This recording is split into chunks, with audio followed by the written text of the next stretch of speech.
Hello guys, तो आज हमारा टॉपिक है मेनिंजाइटिस। मेनिंजाइटिस जो है वो इन्फ्लेमेशन है प्रोटेक्टिंग मेम्ब्रेन्स की, जिसे मेनिंजीज कहा जाता है, और सेरिब्रोस्पाइनल फ्लूइड की।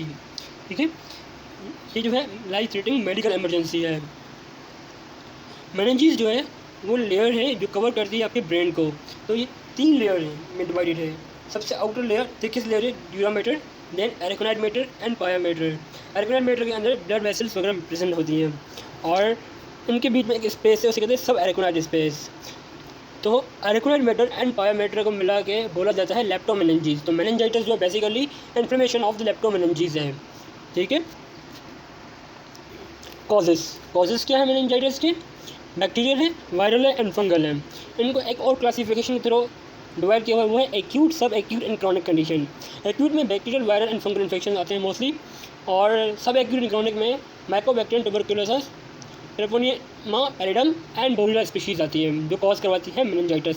बैक्टीरियल को हम थोड़ा डिटेल में पढ़ेंगे, और जबकि वायरल और फंगल के लिए हमें पता होना चाहिए कौन कौन से ऑर्गेनिजम्स कॉज करवाते हैं मेनिंजाइटिस। जैसे वायरल में है entero virus, herpes simplex virus, West Nile virus, mumps जो है कॉम्प्लिकेशन जो है वो है मेनिंजाइटिस। फंगल में cryptococcus neoformans and candida albicans करवा सकते हैं। एक्यूट पायोजेनिक मेनिंजाइटिस और नॉन एज बैक्टीरियल मेनिंजाइटिस। कॉजेज़ क्या हैं इसके? सबसे ज़्यादा जो ये इन्फेक्शन कॉज करवाता है नॉर कॉमनली एडल्ट में, वो है streptococcus pneumoniae. Premature babies and newborns में mostly group B streptococci cause करवाता है।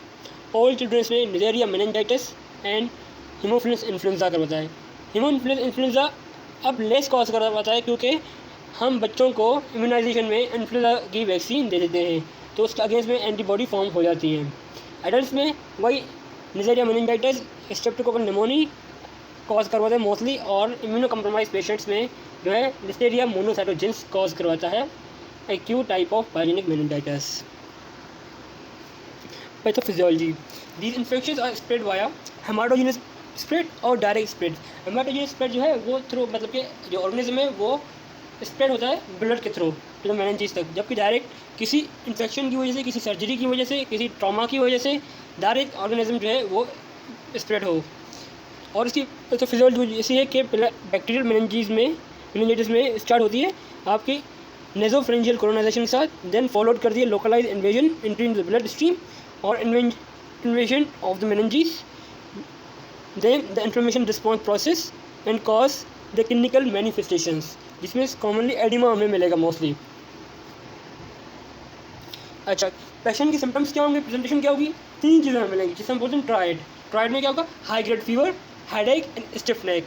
3 चीज़ों को मोस्ट कॉमनली जो है प्रेजेंट करेगा, तब तो उसके साथ वो दूसरी जो एसोसिएटेड प्रेजेंटेशन भी दे सकता है, जैसे कि light sensitivity, photophobia, joint pain, vomiting, rash, seizures, fits, इनकी भी कंप्लेंट दे सकता है पेशेंट। बट हमें ये 3 चीज़ें कॉमनली मिलेंगी। उसके बाद इस साइंस पे हमें 2 मोस्ट कॉमन साइंस मिलती हैं। एक है आपकी कैरिंग साइन, दूसरी है ब्रुसिंस्की साइन। कैरिंग साइंस कैसे हम देखते हैं कि पहले हम जो है पेशेंट को सुपाइन पोजीशन में लाई करवाते हैं, देन डॉक्टर या जो भी स्टाफ होगा वो उसकी मतलब के लेग को हिप की साइड पे जो है फ्लेक्स करेगा एक हैंड लेफ्ट हैंड से, और राइट हैंड से वो उसकी नी को एक्सटेंड करेगा। तो पेशेंट को पेन होगा जब वो एक हाथ से लेफ्ट हैंड से फ्लेक्स करेगा और राइट हैंड से नी को एक्सटेंड करेगा, रेजिस्टेंट देगा, तो उसको पेन होगा। तो ये कंडीशन जो है ये कहती है पॉजिटिव कैरिंग साइन। ठीक है, और दूसरी है ब्रुसिंस्की साइन। उसमें क्या होता है कि आपने पेशेंट के हेड को फिंगर्स थ्रो आपने फ्लेक्स किया टिल द टच चेस्ट, और देन क्या होगा कि जैसे ही आपने उसको फ्लेक्स किया हैंड फेस को, तो एक साइड जो आपकी नी है पे इफेक्ट होगा और नी फ्लेक्स हो जाएगी। तो ये कहती है पॉजिटिव ब्रुसिंस्की साइन। इन 2 साइन हम कर को देखते हैं कि अगर हैं तो मीन्स के पेशेंट को मेनिंजाइटिस है।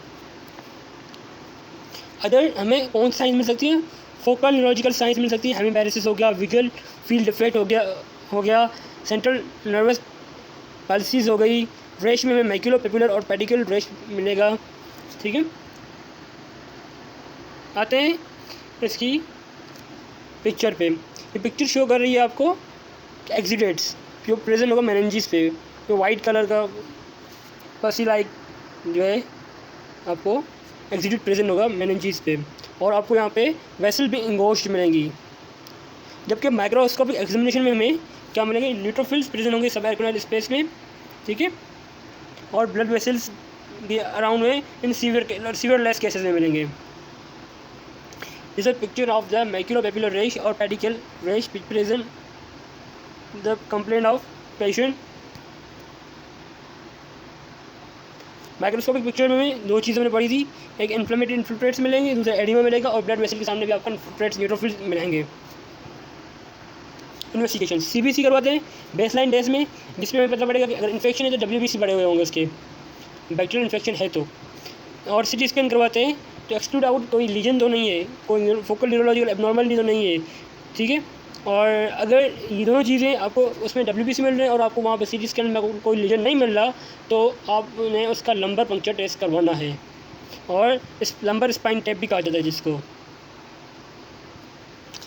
जैसे पैटर्न कि किस तरह लंबर पंक्चर टेस्ट की जाती है। पेशेंट की जो नी और फेस को फ्लेक्स किया जाता है, और L4 और L5 लेवल पे नीडल को पिंच करके आप वहाँ से फ्लूइड को निकालते हैं,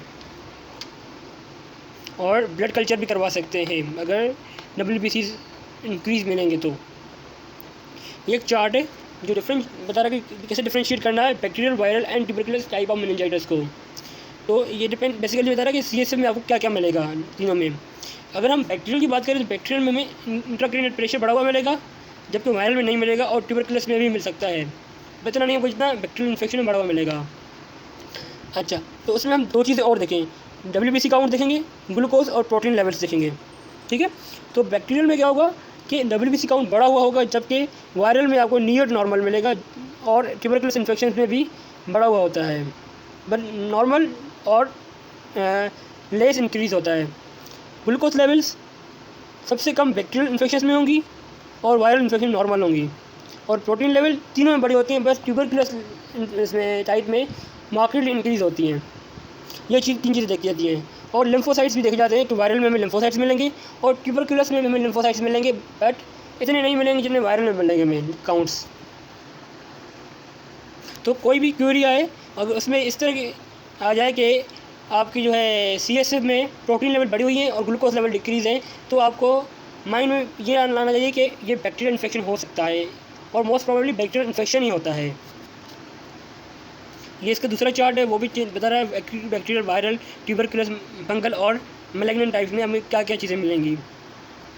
ट्रीटमेंट क्या होगा, बैक्टीरियल इन्फेक्शन है तो एंटीबायोटिक्स देनी है, और सबसे इनिशियल बेस्ट थेरेपी जो है वो है सेफ्ट्राइजोन, विंकोमाइसिन और स्टीरॉयड का कॉम्बिनेशन 12 आवर लेना है। और इसमें जो मतलब कि कितने मिलीग्राम कितने केजी देना है, पर केजी देना है, और ये IV देना है। कॉम्प्लिकेशन में क्या है, हियरिंग लॉस है, और क्रेनियल नर्व 7 की पॉलिसी हो सकती है, सेरिब्रल एडिमा मिल सकता है, रिकरेंट सीजर्स और एपिलेप्सी मिल सकती है, कोऑर्डिनेट मूवमेंट्स और बैलेंस प्रॉब्लम हो सकते हैं, learning difficulty and behavioural problems हो सकते हैं, विजन लॉस हो सकती है, में भी पार्शियल हो या टोटल हो, और सबड्यूरल एम्पाइमा एंड हाइपोनेट्री में भी हो सकते हैं। प्रिवेंशन, इम्यूनाइजेशन इन चाइल्ड्स में इम्यूनाइजेशन के दौरान हमें जो है इन्फ्लुएंजा की वैक्सीन करवानी है, और अगर हाउस होल्ड मेम्बर में से किसी का भी क्लोज कॉन्टेक्ट हुआ और जिसको मेनिंजाइटिस हुआ यस, तो उसको भी एग्रेसिव प्रिवेंटिव एंटीबायोटिक्स ट्रीटमेंट में देना है। तो आज का हमारा टॉपिक यहीं पे एंड हुआ। कोई क्यूरी हो, कोई क्वेश्चन हो तो प्लीज़ इनबॉक्स कर दीजिए, कोशिश करूँगा सॉल्व कर दूँ। शुक्रिया।